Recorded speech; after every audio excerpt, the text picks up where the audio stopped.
Hey guys, magandang gabi. Welcome back to my channel. So, kamusta? Kamusta mga gago dyan? So, ngayon, samahan nyo ako at sabayan nyo ako para magpabawas ng timbang ngayong pandemic. At ngayong kailangan natin magbawas ng timbang. Yung mga medyo gustong magbawas o magpapayat dyan, sabayan nyo ako. Ano pa hinihintay natin? And 5, 4, 3, 2, 1, sit up naman. After push-up, sit up. Ito muna yung as of now, ito muna yung mga gagamitin natin, yung mga nasa tindahan lang natin. Pero, ito sakto na ito pa pala.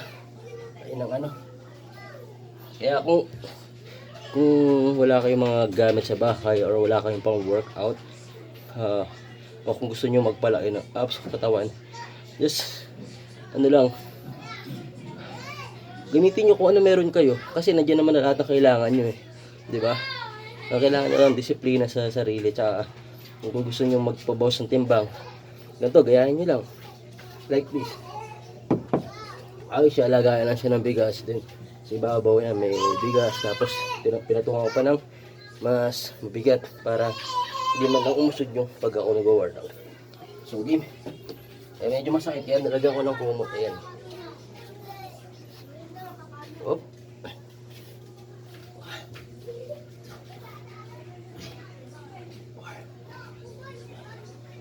Six.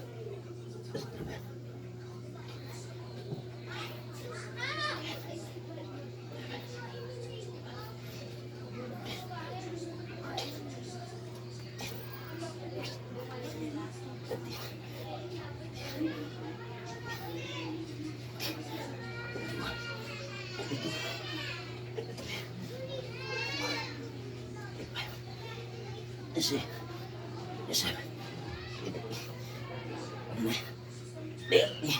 asok na 30 muna.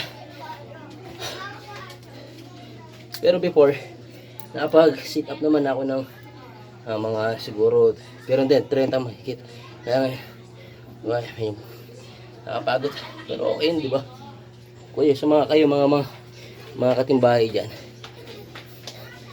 gamitin nyo yung mga resources nyo sa bahay na meron lang kayo.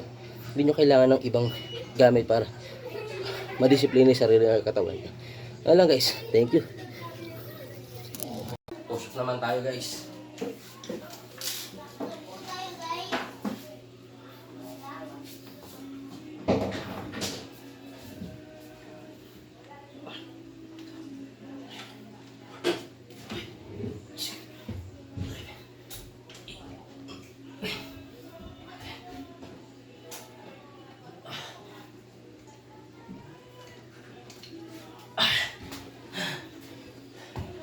Whew.